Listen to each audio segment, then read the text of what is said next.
对执政党来讲，7月26大罢免失败，破发现金1万块，互看做是影响投票的重要关键。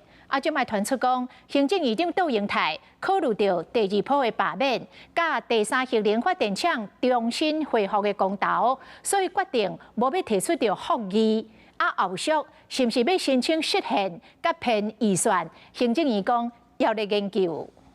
特别条例制定通过。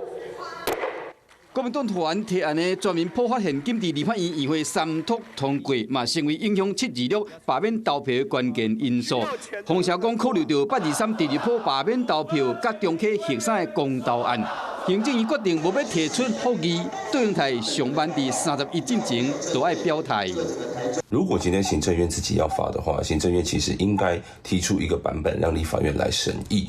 那行政院在思考这件事情的当下呢，很有可能呢就决定，那就是先不要复议本来立法院硬通过的这样的一个条例。若是行政院提出复议，结果真可能和南北联手以人数优势相关。就算暂时无要提复议，议员会当以唔变的预算，还是释宪来应用。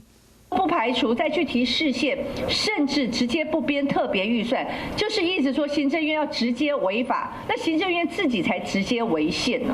所以我们还是去呼吁行政院应该从善如流啊。复议恐怕会引发一些误会，认为说对于有些民众期待的这样的政策呢是持反对的意见。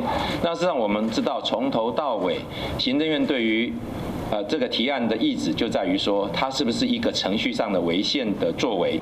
就惊讲民众的误会，行政院回应讲，针对特别条例后续还在研究当中。到底咱乡亲敢会当摕到1万块现金，还佫有真侪变数。Hello， 我是雷亚，想要抢先掌握最及时的新闻资讯吗？赶快订阅、按赞、开启小铃铛，锁定华视新闻 YouTube 频道。